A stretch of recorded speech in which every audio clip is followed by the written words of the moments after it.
গরম গরম ধোঁয়া ওঠা ভাতের সাথে গরম গরম বট, এটা যে খেতে কি যে দারুণ, মানে অসম্ভব মজার একটা খাবার। আমার খুব ফেভারিট বট। তো আজকে আমি এত মজা করে রান্না করেছি, আপনারা এক প্লেটের জায়গায় 2 প্লেট খেয়ে ফেলবেন যদি এইভাবে বট রান্না করা হয়। দেখতেই পাচ্ছেন কতটা লোভনীয় হয়েছে বট। তো আলহামদুলিল্লাহ আমার বটটা রান্না হয়ে গেছে, এখন গরম গরম ভাত দিয়ে পরিবেশন করব। আসসালামু আলাইকুম। তো এখন আমি বট রান্নার রেসিপিটা আপনাদের সাথে শেয়ার করব। প্রথমে আমি গরম পানিতে বটগুলো ঢেলে দিয়েছিলাম, হলুদ দিয়ে দিয়েছি 1 চামচ, তারপর কিছু লেবু স্লাইস করে রেখেছি দিয়ে দিলাম। এখন এটাকে 10 থেকে 15 মিনিটের মতো ঢেকে দিব। এভাবে যদি আমরা বটটা সিদ্ধ করে নেই লেবু স্লাইস আর হলুদ গুঁড়ো দিয়ে, তাহলে বটের থেকে কোনো রকম বাজে স্মেল আসবে না, খেতে কিন্তু অনেক ভালো লাগবে। তো আমি এভাবেই রান্না করি। তো 10 থেকে 15 মিনিট পরে আমি এটা নামিয়ে নিয়েছি। এখন আমি ফ্রাই প্যানে গরম হলে তেলটা ঢেলে দিব। এখন তেলের মধ্যে আমি একে একে উপকরণগুলো অ্যাড করব। তেলটা যখন একটু গরম হয়ে আসবে, এই তো দিয়ে দিচ্ছি কয়েকটা তেজপাতা, তারপর আমি দিয়ে দিচ্ছি গরম মশলা, লবঙ্গ, এলাচ, মানে গরম মশলার যে উপকরণগুলো আছে। তারপর আমি দিয়ে দিলাম পেঁয়াজ কুচি। এখন এটাকে আমি ব্রাউন হওয়া আগ পর্যন্ত নাড়াচাড়া করব। তো ব্রাউন যখন হয়ে যাবে, আমার কষানো হবে, তখন আমি একে একে মশলাগুলো অ্যাড করব।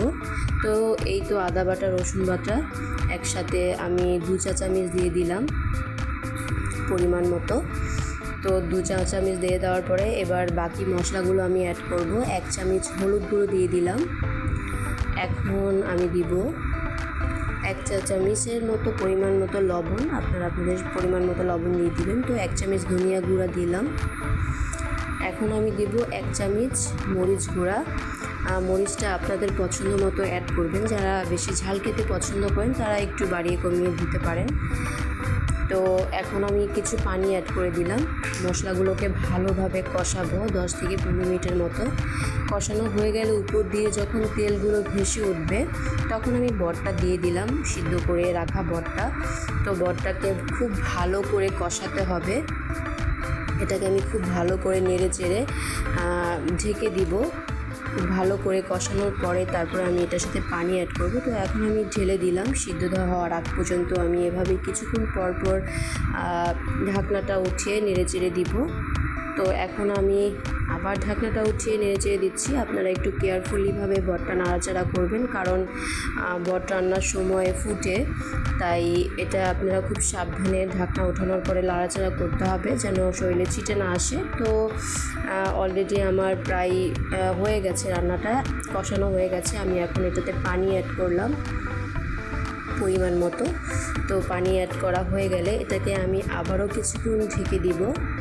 এখন এটাকে 15 থেকে 20 মিনিটের মতো জাল করব। বটটা সিদ্ধ হয়ে আগ পর্যন্ত আমি এভাবেই নাড়াচাড়া করব। লাস্টে যখন দেখব পানিটা মাখা মাখা হয়ে গেছে, দেখতেই পাচ্ছেন এখানে একটা মশলা দিয়েছি। এটা আমি গরম মশলা, গোলমরিচ দিয়ে একটা মশলা বানিয়েছিলাম ব্লেন্ডারে ফাঁকি করে। তো লাস্টের দিকে আমি সেই মশলাটা দিয়ে দিলাম। দেখতেই পাচ্ছেন আমার কষানোটা অলরেডি হয়ে গেছে। এখন আমি নেড়েচেড়ে আরও কিছুক্ষণ রাখবো ঢাকা দিয়ে। ফাইনালি যখন বটটা সিদ্ধ হয়ে আসবে, দেখতেই পাচ্ছেন মাশাআল্লাহ অনেকটা মাখো হয়ে গেছে। আমার বটটা রান্না প্রায় হয়ে গেছে। এখন এটাকে আমি আবারও কিছুক্ষণ ঢেকে রাখবো। তো আলহামদুলিল্লাহ আমার বট রান্নাটা একেবারে হয়ে গেছে। এখন দেখতেই পাচ্ছেন এটাকে একদম নাড়াচাড়া করে মাখো করব। আমি কিছুক্ষণ ঢেকে আবারও ফাইনালি আলহামদুলিল্লাহ আমার বটটা রান্না হয়ে গেছে। খুব একটা সুন্দর স্মেল আসতেছে। এটা দেখতে যেমন লোভনীয়, খেতেও অসম্ভব মজার হয়েছে।